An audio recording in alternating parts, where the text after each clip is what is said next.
Assalamualaikum warahmatullahi wabarakatuh. A'udzu billahi minasyaitonir rajim. Bismillahirrahmanirrahim. Alhamdulillahi rabbil alamin.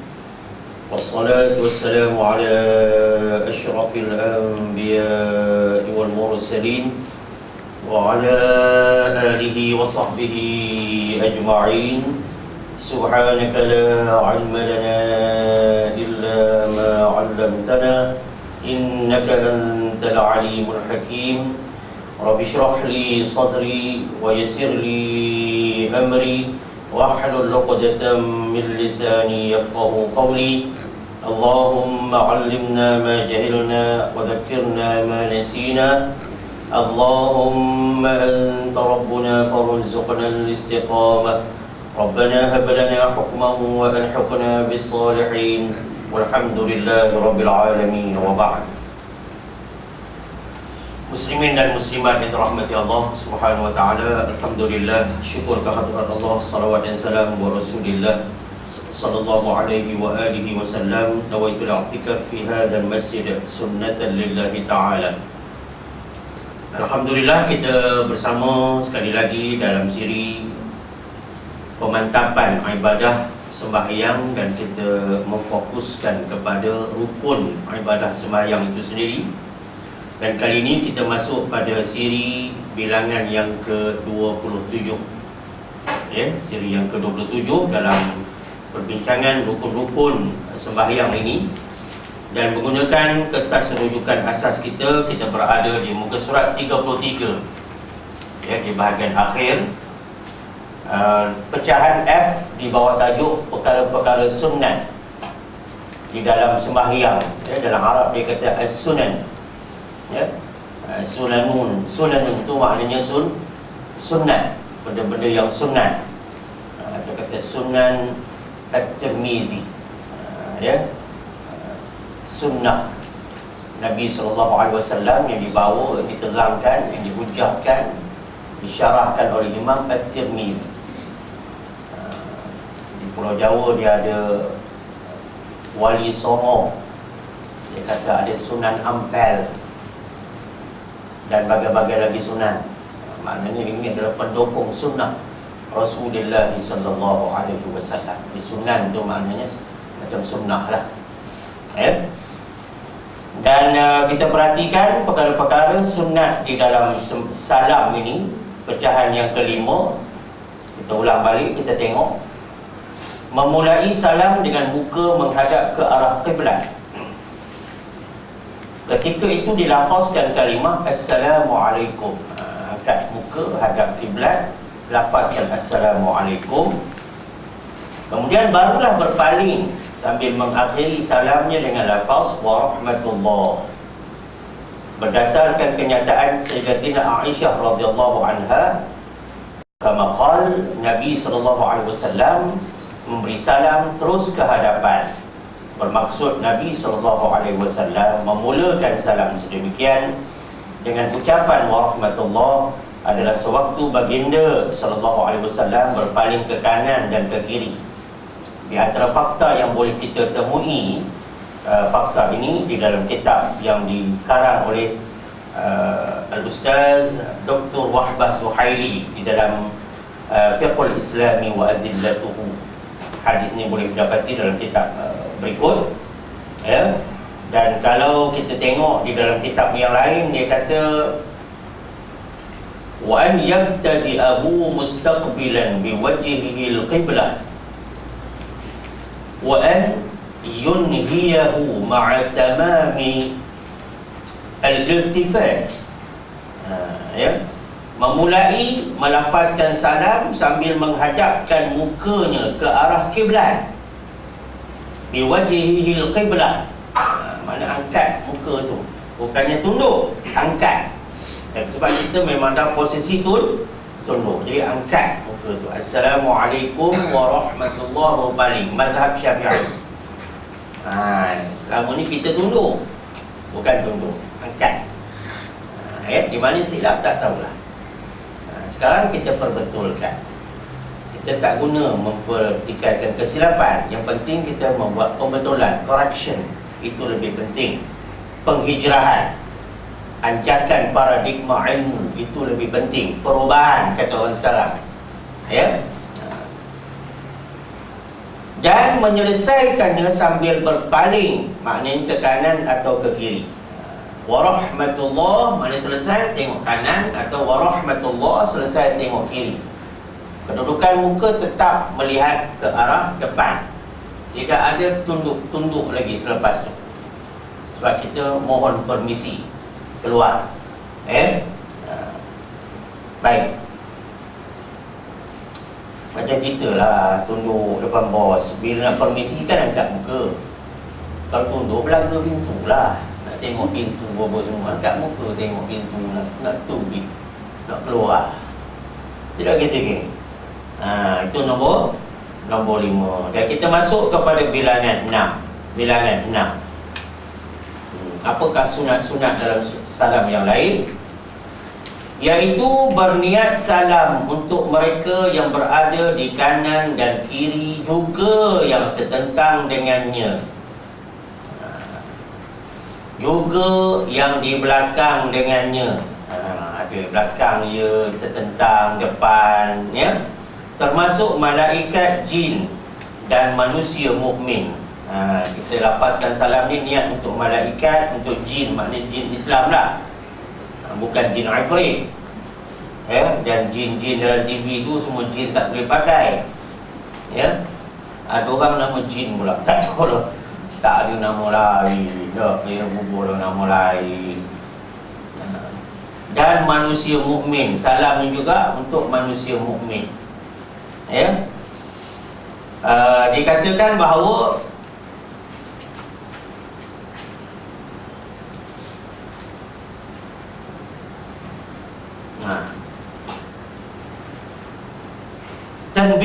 tanbih ni satu peringatan, kata tuan kitab kita ni.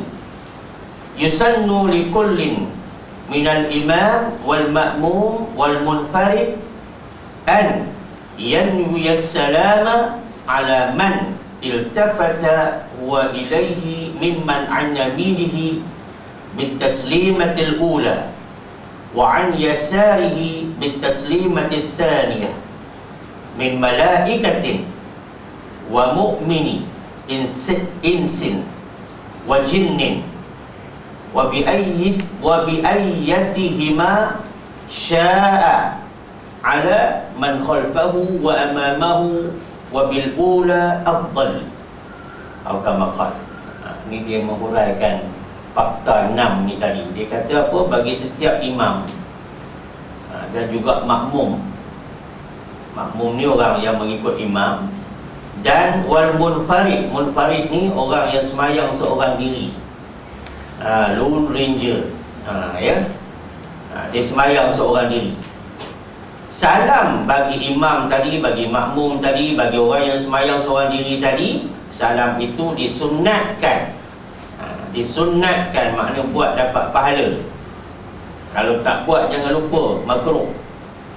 Jadi buat. Bukan istilah buat dapat pahala, tak buat tak ada apa-apa. No. Dari segi mazhab kita, buat dapat pahala, kalau tak buat sebaliknya dapat makruh. Ya, sebab kita tidak mengikuti sunnah, maka makruh lah. Sebab itu dia kata yusannu, disunatkan. Ya. Diniatkan untuk orang yang berada di sampingnya. Di sampingnya makna apa dia? Dekat dengan dia. Dia gitu gini. Boleh kita kata di samping ni sebelah kanan, sebelah kiri. Ya, kalau imam tak ada lah sebelah depan, sebelah belakang. Kalau makmum ada lah sebelah depan, ada belakang, ada kanan, ada kiri. Itu makna orang yang di samping, orang yang dekat. Ya. Bagi orang di sebelah kanan dengan salam pertama. Salam pertama tu imam dia akan niatkan untuk orang sebelah kanan dia. Tapi niat tu mesti selepas salam, jangan sebelum, batal. Dia kena Assalamualaikum warahmatullahi, niatkan.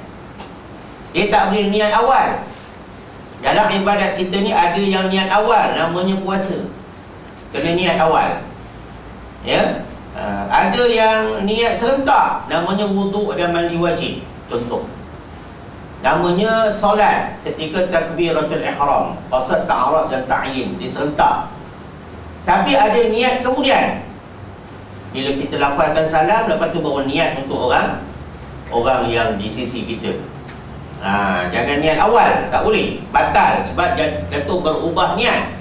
Jadi berubah niat itu termasuk juga dalam perkara-perkara yang membatalkan sembahyang. Ya. Dan yang di sebelah kiri dengan salam kedua. Jadi kalau imam dia bagi salam ke kiri, dia niatkan untuk orang yang salam kedua tu untuk orang sebelah kiri dia. Begitu juga kita yang sembahyang berjamaah, siapa yang sebelah kanan, bila kita lafazkan salam sebelah kanan, kita niat untuk orang sebelah kanan. Kita lafaz salam sebelah kiri, kedua untuk orang sebelah kiri. Begitu maksud dia. Ya.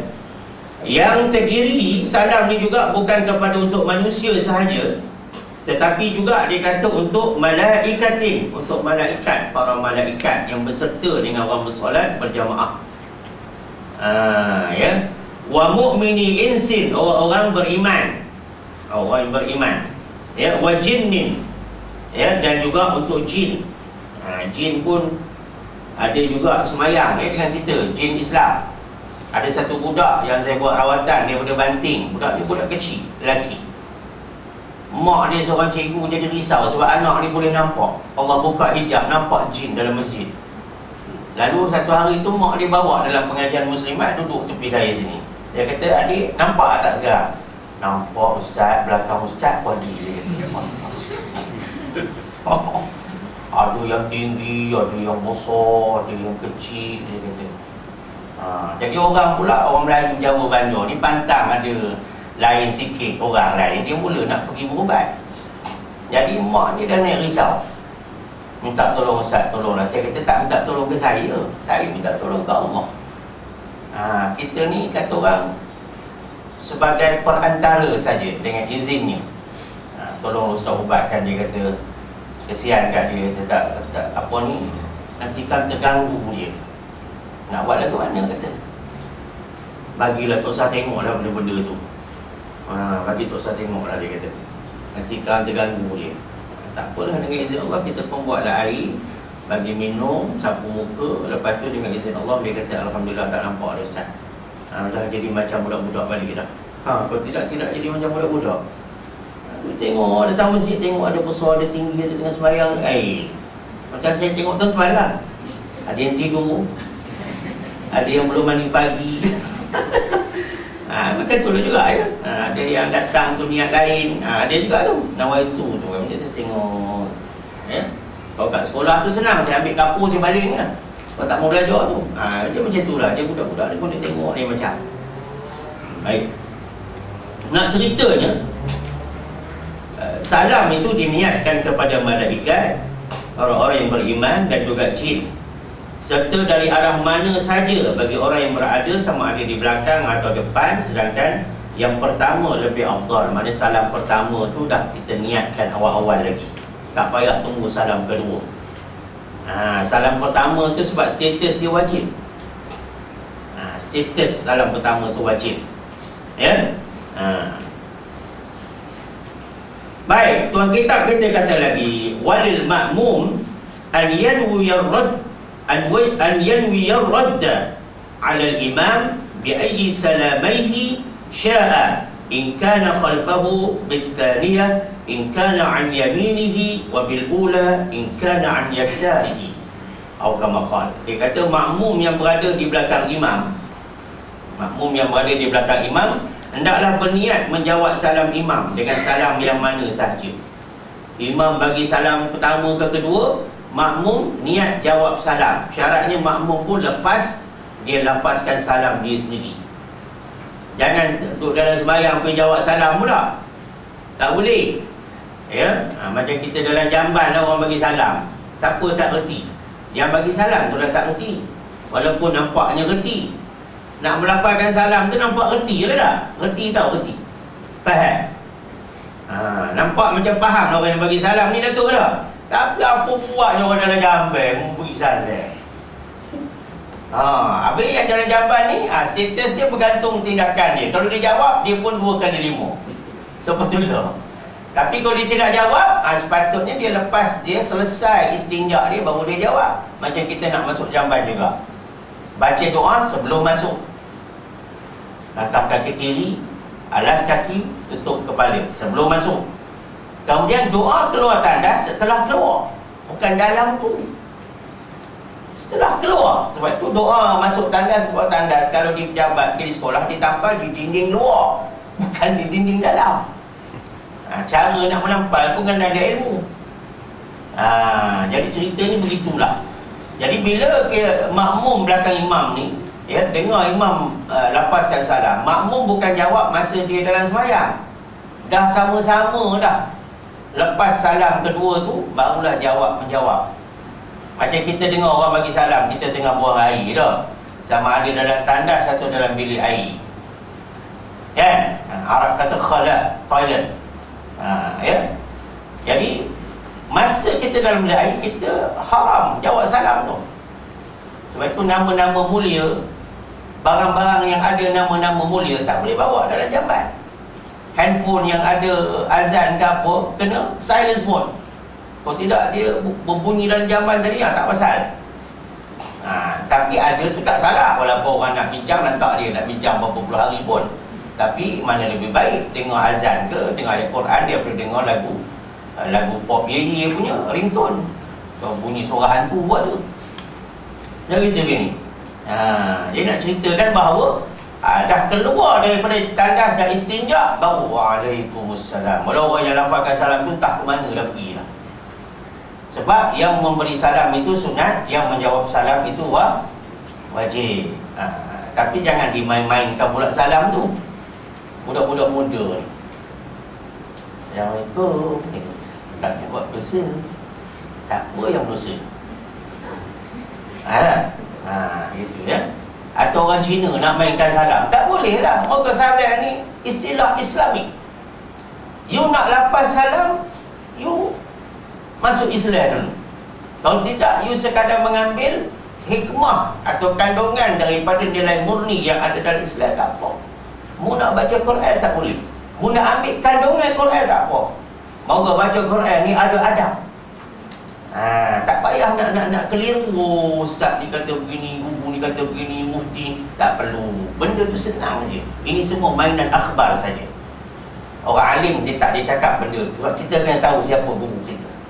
Bukan mana guru tu cakap dalam surat khabar lain, Ustaz Rusli cakap lain, dah bercakap. No. Dia cakap merata-rata sebab soalan dia sampai. Quran nak baca ada adab. Orang beriman pun ada masa tak boleh baca Quran kalau dia dalam hadas. Siapa lagi you non-Muslim? Ada adab. Dia nak cerita. Kalau you nak ambil pengajaran pada Quran, yes, siapa-siapa pun boleh. Kena faham. Ya? Sebab jangan nanti bila ada orang bukan Islam dia baca Quran ini baca tidak betul, nanti bagaimana budak-budak dengar? Teruknya baca Quran. Boleh baca Quran macam tu? Kita nak kata tak boleh. Habis dia baca, salah saya kata. Dia kena belajar. Kalau dia masuk Islam pun dia kena pergi perkim belajar balik mengaji Quran. Dia tidak boleh lepas begitu saja. Ini bukan isu politik, ini isu ilmu. Nak kena faham tu. Ya? Sekian dimaklumkan. Mana tadi? Situ perginya. Ini cerita salam ni. Ada satu Cina, dia telefon saya. Saya ni macam-macam orang telefon. Bila dia telefon je, saya pun tak tahu tu nombor dia. Kalau tahu itu apek kafir tu kita tahu lah. Dia kata, Assalamualaikum. Waalaikumsalam. Hey, saya kata, you kan? Yalah, you jangan cakap itu macam. Habis you cakap Assalamualaikum, you dengar macam tu, you jawab lain lah. Itu macam tak? Ya? You tak tahu siapa saya kan? Tahu. Ustaz Rusli. Tahu pun. Bukan Ustaz. Ustaz. Ustaz apa? Ustaz Stadium. Lepas ni jangan panggil Ustaz. Ustaz maknanya stadium. Ustaz tu stadium. Dia pada maknanya istad. Istadun makna stadium. Jadi is atau us makna stadium. Jadi jangan panggil Ustaz. Jangan dengan dal, dengan zal. Ustaz. Oh, itu macam ya. Ini masalah apa ni yang kita kena faham ya. Yang kita kena faham dari segi pengistilahan. Dia bukan boleh dimain-main benda-benda macam ini. Ya, hadapan ni jangan panggil ustaz. Panggil ustaz. Kalau panggil ustaz, saya tak peduli. Jangan marah sebab tuan panggil saya stadium. Saya dah lama dah tinggal sekat stadium ni. Dah saya haramkan kaki saya pijak stadium untuk aktiviti lara. Tapi kalau ada ceramah tu, belum ada masa lagi nak pergi ke stadium. Sebab saya suka orang dengar ceramah dekat Masjid Surah. Sebab stadium tu selalu orang pergi. Masjid Surah ni jarang orang datang. Ya. Baik. Ini cerita. Jadi you jangan jawab salam. You cakap, oh saya grief. Okey. Tak apa. You jangan Waalaikumsalam. Apa you jawab ini macam. Saya kena tegur dia. Kalau orang lain tak tegur, dia punya pasal. Saya kena tegur sebab itu stand Islam, bukan stand saya. Kena faham ya. Jadi istilah-istilah Islam ni yang lebih melibatkan benda ni ibadah. Salam ni ibadah ya. Nikah kahwin ni ibadah. Jangan dibuat main-main. Manasik haji ibadah, tak boleh nak lakon-lakon. Pengkebumian jenazah itu satu amalan, tak boleh dilakon-lakonkan. Akad nikah ibadah, tak boleh lakon-lakon. Cerai itu benda yang dalam ruang ikut hukum agama tak boleh dimain-main. Cerai ni tak boleh, dia boleh jatuh. Nikah pun boleh jadi kalau cukup saksi. Nak ceritakan benda agama ni bukan oh ini tak apa, oh ni lebih kurang. No. Agama ni ya, dia redai di sisi apa ni Allah adalah Islam. So kita mesti berbeza dengan orang lain. Ya. Lakum dinukum waliyadin. Moto itu senantiasa kita junjung tinggi. Ya, bagi kamu agama kamu, bagi aku agama aku. Baik. Ini cerita apa ni? Cerita makmum belakang imam. Jadi maknanya dia jawab salam imam itu, atau dia nak jawab salam kawan jemaah kiri kanan dia setelah semua selesai lafazkan salam, baru kita niat menjawab salam. Ya. Hadis daripada boleh dipetik dalam Sunan Abu Daud, satu kitab hadis ya, dari tulisan Imam Abu Daud, lebih kurang 6 jilid ya. Sunan Abu Daud, warna coklat kitab tu, campur hitam. Ada disebut ya, apa ni daripada Samurah radhiyallahu an, amarna Rasulullah sallallahu alaihi wasallam an narudda 'ala al-imam wa an natajawaba wa an yusallima ba'duna 'ala ba'd. Sadaqa Rasulullah sallallahu alaihi wasallam, rawahu Abu Dawud. Rasulullah sallallahu alaihi wasallam menyuruh kami menjawab salam imam. Nabi suruh jawab. Jadi ada beberapa perkara yang kita tak buat selama ni. Nombor satu, kita niat nak keluar sembahyang. Nak keluar sembahyang kena niat, sunat. Tapi setelah kita Assalamualaikum baru niat nak keluar sembahyang, bukan sebelum. Kalau sebelum batal sebab konsep berubah niat. Kalau tengah-tengah tak dapat sunat. Kalau di ujung, dia di awal ya, Assalamualaikum baru kita niat keluar sembahyang, warahmatullah. Kalau dah Assalamualaikum warahmatullah tak dapat. Itu apa ni telitinya Imam Syafi'i di dalam menghuraikan hukum ya. Jadi Rasulullah sallallahu alaihi wasallam telah menyuruh kami menjawab salam imam ya, dan dia kata harus wa an natajawaba wa yusallima ba'duna ala ba'din, harus saling menjawab salam, maka sebahagian kami bersalam kepada sebahagian yang lain. Maknanya lepas Assalamualaikum warahmatullah, Assalamualaikum warahmatullah, pun Waalaikumsalam warahmatullahi wabarakatuh. Cara perlahan. Nampak astaghfirullahalazim, astaghfirullahalazim. Kita istighfar. Ada setengah orang dia istighfar dulu, lepas tu baru dia jawab salam. Cantiknya jawab salam dululah, lepas tu kita istighfar. Tapi dalam keadaan suara yang perlahan. Tak payahlah kuat-kuat, nanti orang kata ada ajaran baru pula. Ya. Assalamualaikum warahmatullahi. Assalamualaikum warahmatullahi. Waalaikumsalam warahmatullahi wabarakatuh. Dia kata. Ini ajaran baru.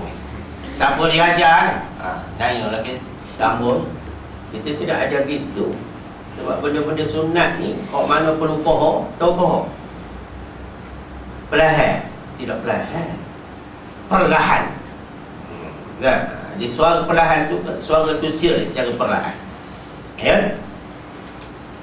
Muslimin dan muslimat yang dirahmati Allah Subhanahu wa taala,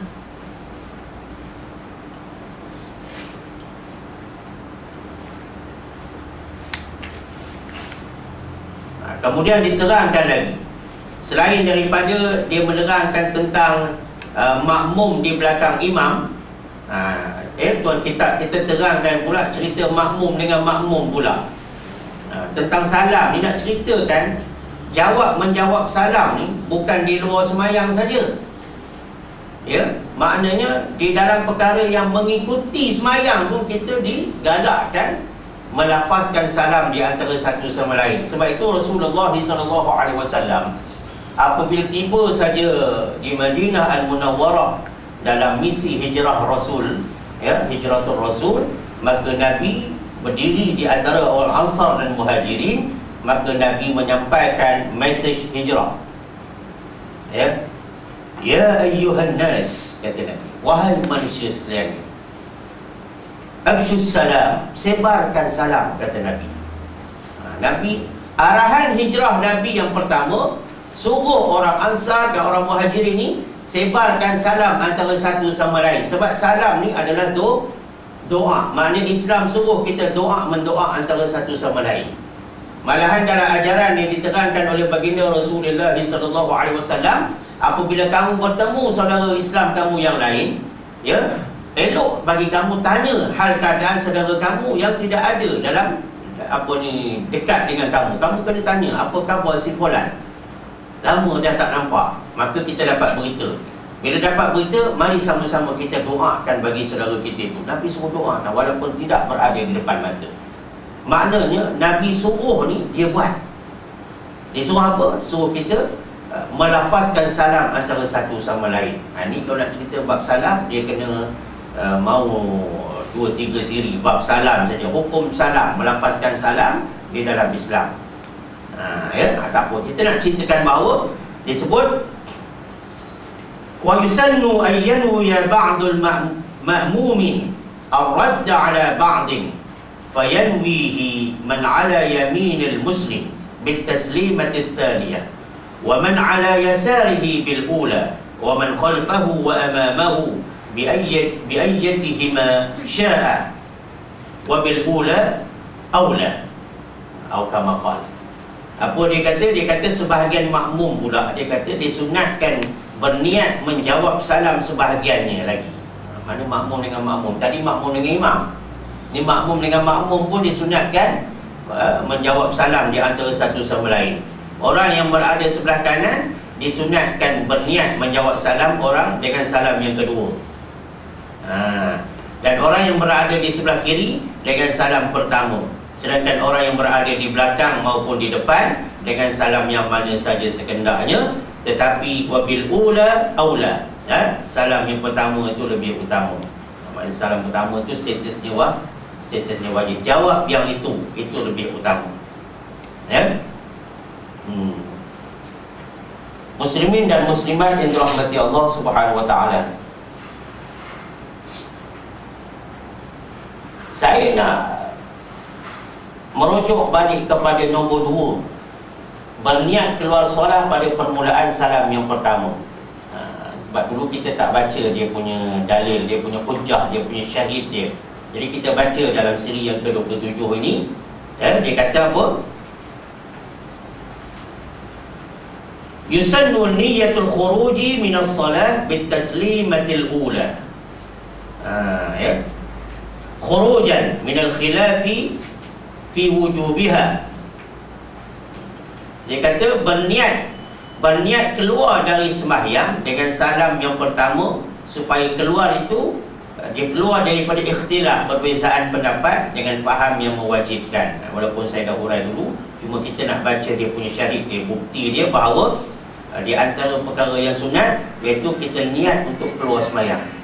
Selama ni mungkin kita Assalamualaikum terus kira selesai. Dah, dia mau sempurna, kita ada niat untuk keluar sembahyang. Innamal a'malu binniyat, ya.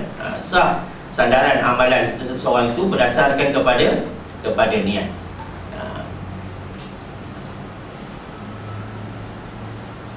Baik. Seterusnya, muslimin dan muslimat yang dirahmati Allah Subhanahu wa taala, bilangan 7. Ucapan salam kedua sunat diucapkan lebih perlahan. Maknanya dari segi volume dia, ya, suara, kadar suara. Salam yang kedua ni lebih perlahan daripada salam fardu yang pertama. Maknanya salam pertama tu angkat sikit suara. Dia macam azan dengan iqamah lah. Azan tu nak menunjukkan masuk waktu solat, sedangkan iqamah nak menunjukkan solat akan didirikan. Fungsinya tak sama. Lepas tu azan yang pertama itu maknanya lebih di apa kata orang, di war-warkan, dikuatkan sikit, disyiarkan sikit. Begitu juga salam pertama ni anda Syafi'i, apa menurut di sisi Syafi'i, mazhab Syafi'i, mana benda ni salam yang rukun, maka kena kuat sebab orang nak tahu dah keluar ke belum. Ya, bila ada salam pertama tu takdirnya makmum yang nak terkentut tu dia pun boleh lepaskan salam pertama, lepas tu dia nak terkentut, dia kentut lah. Tapi kalau imam punya salam pertama tak dengar, makmum nak terkentut pun tahan muka tu. Macam bisul tak jadi pecah muka tu. Muda-muda jadi tua hari, berkedut habis kening, menahan tu angin tu. Angin apa? Kemian hantu. Kemian hantu kentut lah. Kentut tu orang panggil kemian hantu. Ya. Jadi ucapan salam kedua sunat diucapkan lebih perlahan daripada salam fardu yang pertama. Sebabnya ialah salam pertama adalah dinyaringkan dengan tujuan memberitahu makmum. Nak beritahu makmum sembahyang dah selesai dah. Oleh itu disyarakkan untuk tidak dinyaringkan salam yang lainnya. Maknanya yang pertama itu dia lebih sebagai satu mercu tanda. Assalamualaikum warahmatullah. Terang kan? Tapi janganlah jauh pula beza macam langit dengan bumi. Assalamualaikum warahmatullah. Jauh benar. Yang tadi bukan main lagi kuat, volume tu mencacak dia punya apa?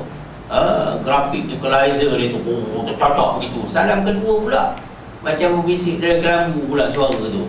Assalamualaikum. Tak boleh gitu. Perlahan tu bukan makna beza langit dengan bumi suara kita.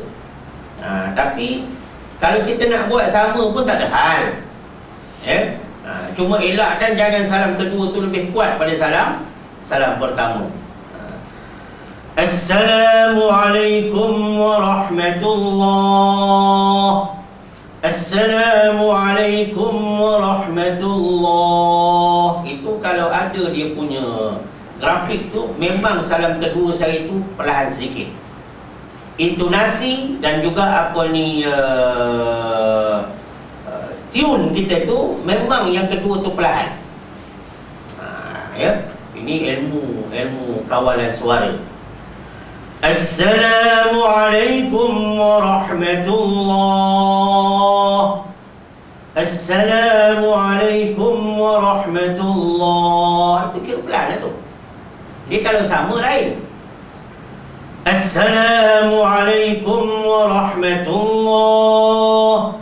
Assalamualaikum warahmatullah. Itu sama.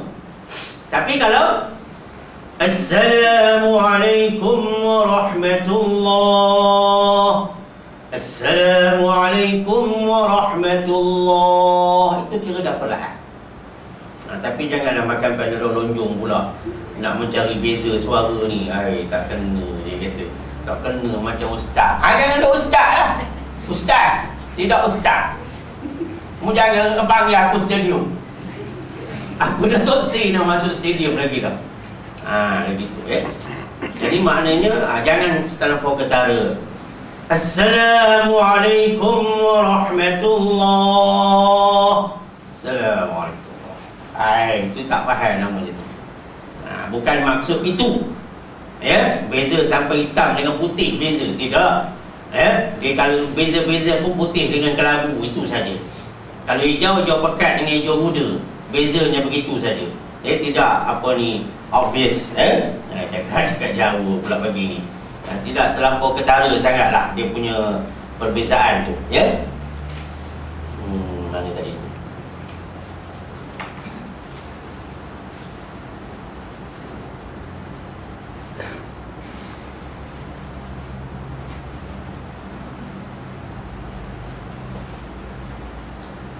Wa an yudrijas salam. Salam ni dia kata kalau boleh jangan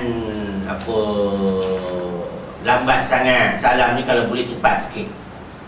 Jangan lembek dia bagi salam. Macam tadilah, Assalamualaikum warahmatullahi. Assalamualaikum warahmatullahi. Okey. Jangan slow sangat.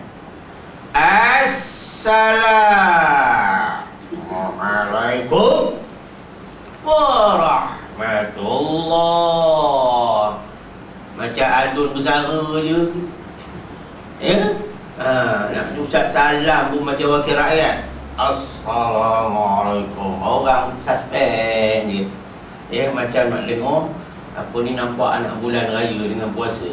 Assalamualaikum warahmatullahi. Kita suspend betul. Jadi ke tidak ni?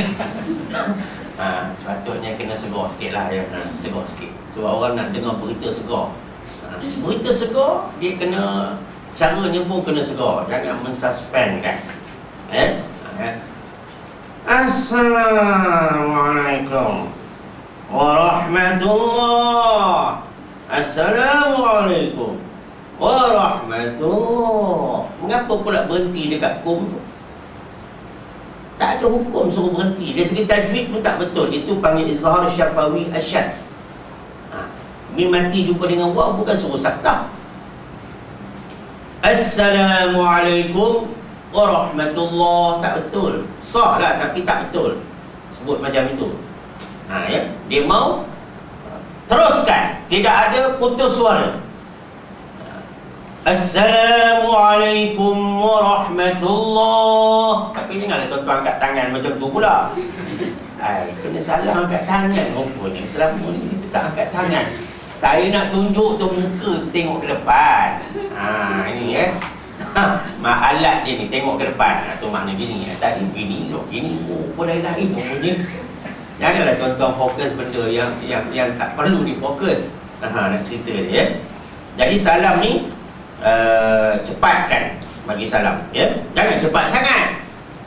Assalamualaikum warahmatullahi wabarakatuh. Kacau pula dah, tajwidnya tak betul pula. Assalam tu kena panjang. Assalamualaikum warahmatullahi, assalamualaikum warahmatullahi, batal. Sebab dah menyalahi kaedah tajwid.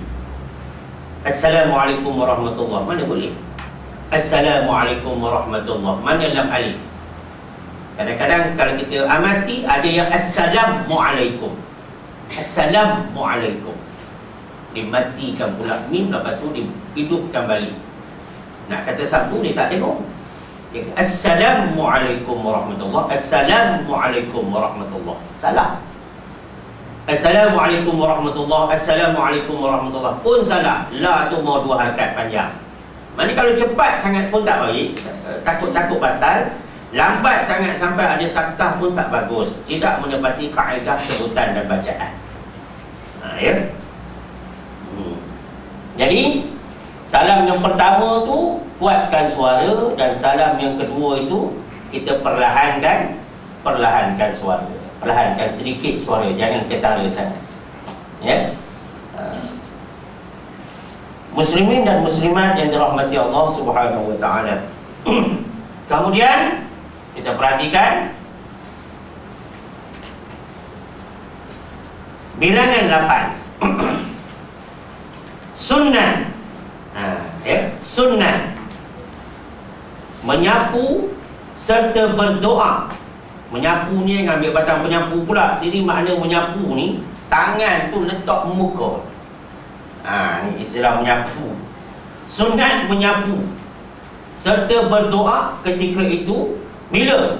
Ketika kita nak sedang melafazkan salam tu, ya. Selepas ketika itu, selepas selesai kedua-dua salam. Dah selesai kedua-dua salam, kita sapu dan kita doa. Sapu apa? Menyapu muka. Muka tu tinggal, betul lah. Sunat menyapu muka.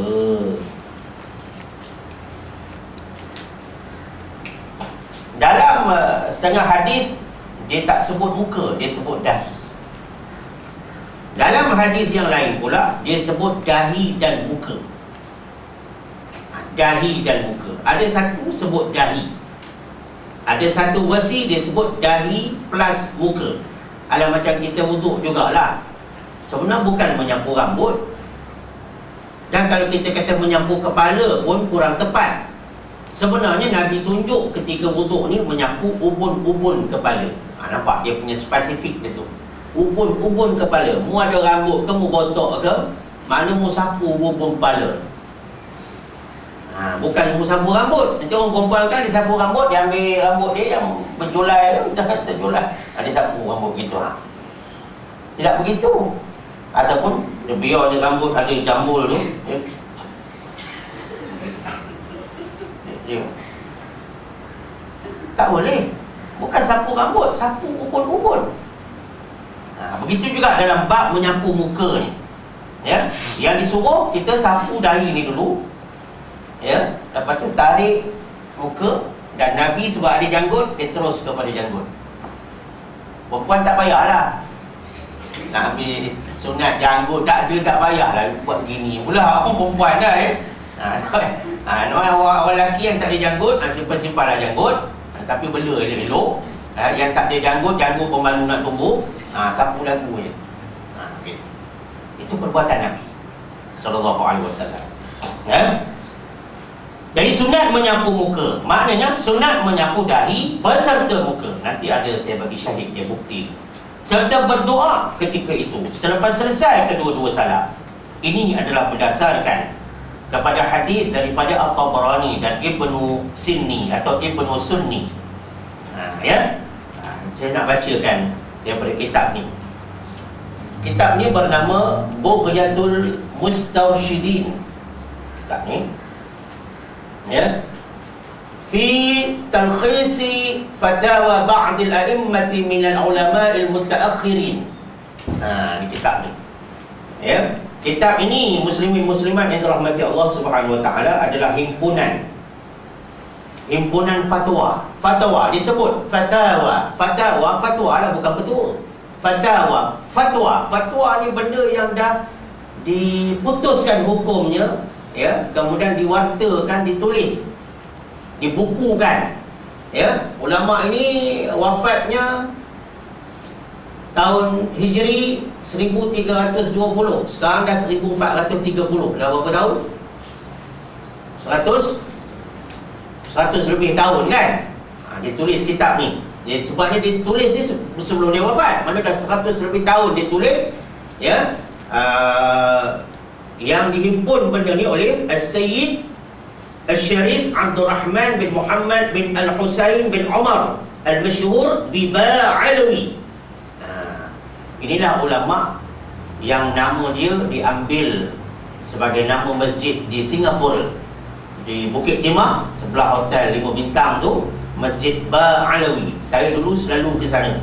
Itulah masjidnya, Masjid Ba'alawi. Makna nama ulama tu sebenarnya Ba'alawi itu gelaran dia, gelaran masyhur dia. Nama dia As-Sayyid Al-Syarif Abdul Rahman bin Muhammad bin Al-Husain bin Umar. Dan ini kitab fatwa. Dan beliau ini berstatus, apa dia punya, apa kata orang, kedudukan dia. Dia ni adalah mufti negara-negara Hadhrul Maut. Mufti bagi negara-negara Hadhrul Maut, maknanya di Yaman. Yaman ini masih ramai lagi keturunan Rasulullah SAW. Di antaranya himpunan di Masjid Negara baru-baru ni, di antara adalah ulama daripada Yaman. Habib Hassan tu sahabat saya bila saya ke Singapura. Ada keturunan Rasulullah turun, ya, untuk mengimarahkan majlis Maulid Ar-Rasul dan juga maulidnya Syekh Abdul Qadir Al-Jailani ataupun Abdul Qadir Al-Kailani. Jadi ulama yang cerita ulama Hadhrul Maut ini, dia ni adalah mufti bagi negara-negara Hadhrul Maut, ya. Dan kalau kita tengok cerita sapu muka ni difatwakan,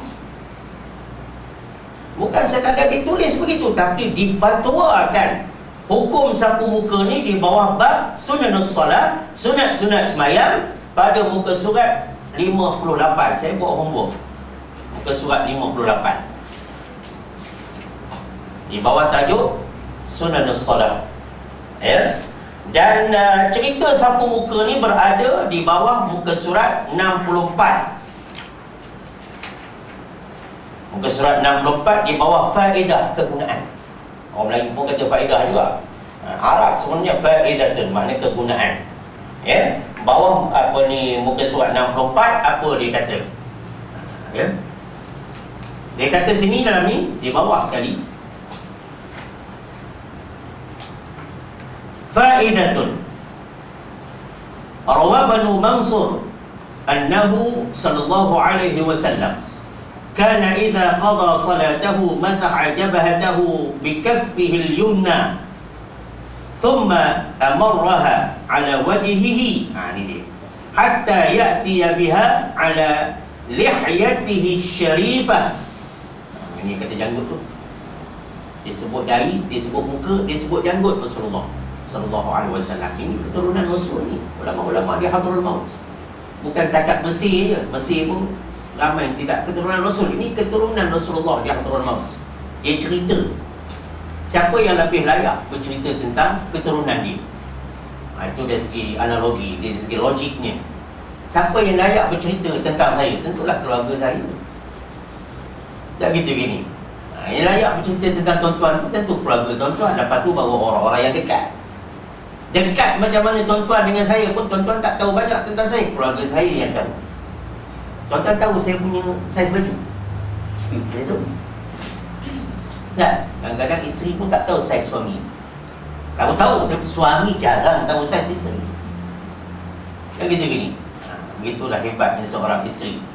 Jadi ini ceritanya, mufti negara Hadhrul Maut, dia kata waqala bismillahilladzi la ilaha illahu alimul ghaib wasyahadah arrahmanur rahim Allahumma adhhab 'annil hamma wal hazana wal ghamma Allahumma bihamdika insaraftu wa bidhanbi i'taraftu a'udzu bika min syarri ma ikhtaraftu wa a'udzu bika min jahdil bala ad-dunya wa 'adzabil akhirah. Itu Nabi baca ketika sapu muka. Panjang Nabi baca. Jadi janganlah kata bila orang alim baca panjang kita kata bid'ah. Dia kata Nabi tak buat. Siapa dia mu kaji habis ke? Kau moga-moga tak jumpa, mu terus klaim Nabi tak buat. Jangan. Nabi buat lebih pada mu lagi. Hak tu hak pasti. Mu hak banyak tak buat, hak Nabi buat. Orang kita ni kadang-kadang bila dia tak jumpa dalam kitab, dia terus klaim benda tu tak ada. Macam satu budak balik pada Mesir, duduk 7 tahun, kerana fail. Bukan kerana duduk, kerana fail, duduk 7 tahun kat Mesir. Lama tu kerana fail. Dia duduk 7 tahun, dia kata dia tak pernah jumpa kitab tarawih 20 rakaat. Saya kata, oh, how come you? Tak jumpa, mu buat apa? Mu duduk tepi piramid ke? Mu tak jumpa kitab. Aku tak di Mesir pun banyak, ada 24 kitab hak cerita tarawih 20 rakaat. Mundak saudara kita aku beri. Tapi mu cari. Senyap sampai lah ni. Itu be honest tu. Honest lah, lepas fail dapat honest. Sebelum tu makbul aja, lulus je. Nak gaya. Baik, balik pada cerita ni kan tak habis. Telah meriwayatkan Rawa Banu Mansur, telah meriwayatkan oleh Ibnu Mansur bahawasanya Nabi Muhammad sallallahu alaihi wasallam adalah beliau apabila telah selesai sembahyangnya, menyapulah ia akan dahinya. Nabi sapu dahi. Dia sapu dahi.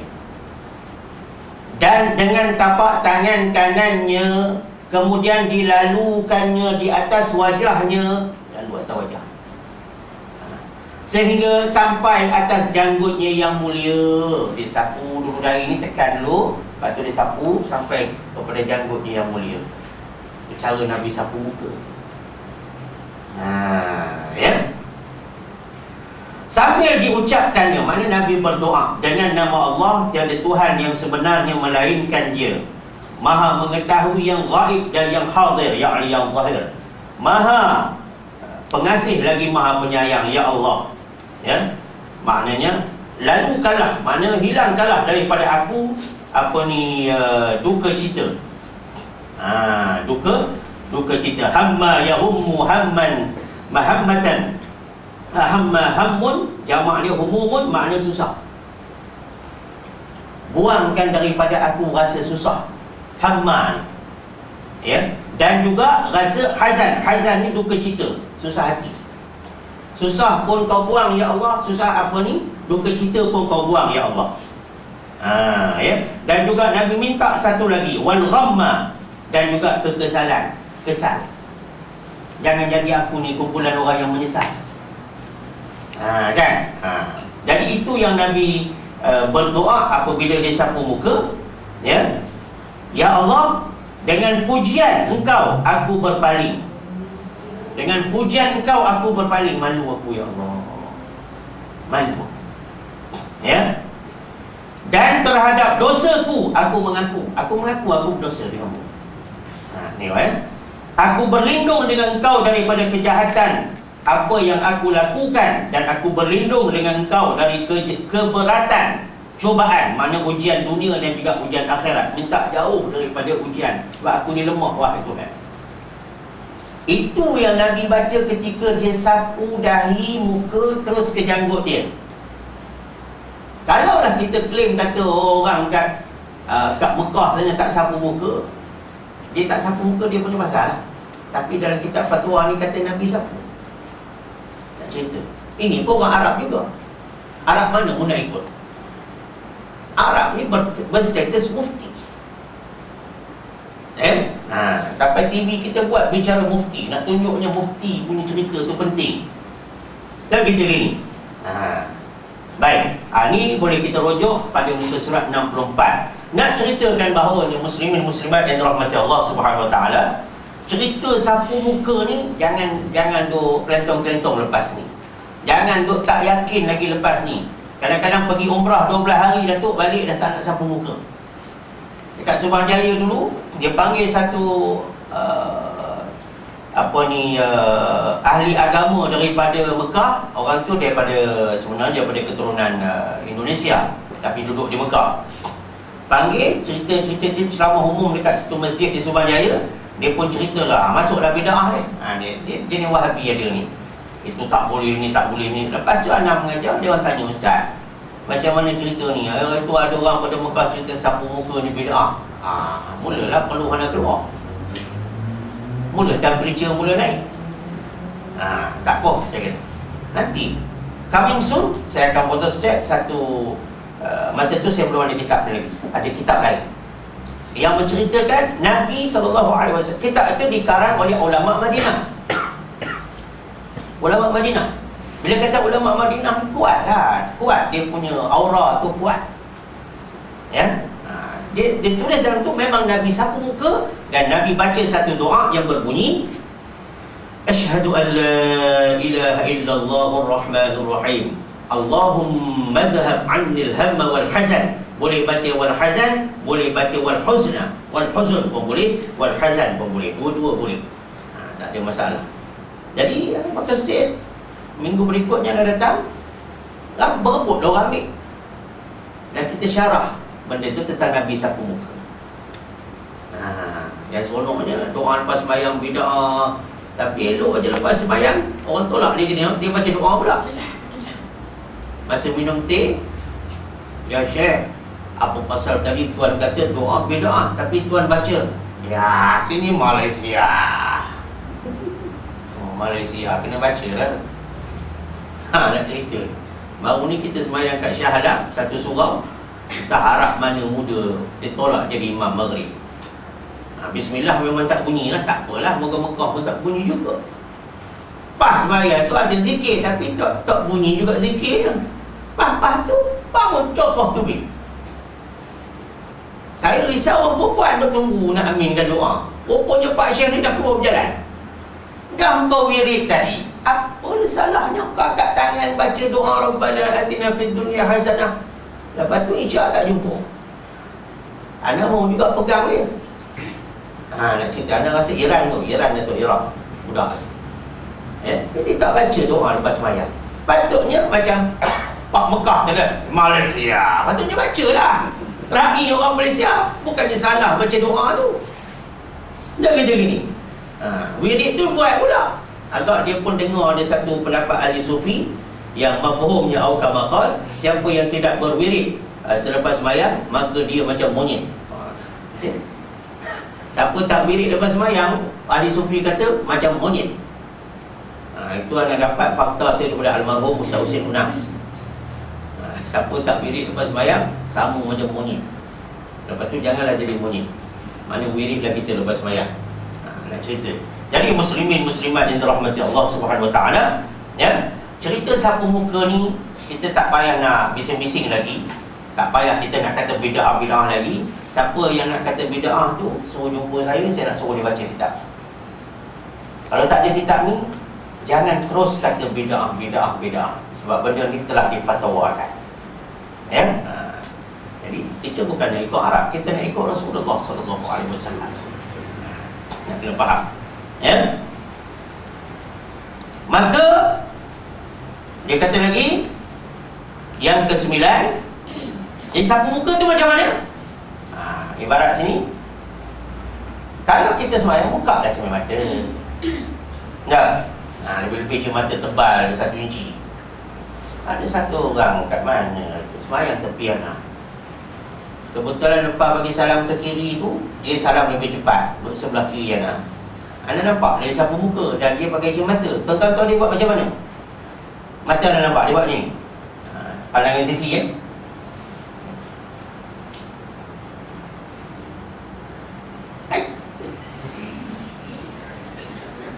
Dia bukan sapu.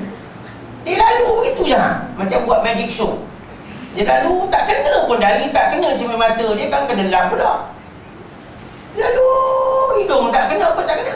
Tu dia lagu je. Saya kata Pak Syekh ni dalam kuliah aku tak mau duduk. Dia lalu gini, dia lalu. Mana dapat sunnah?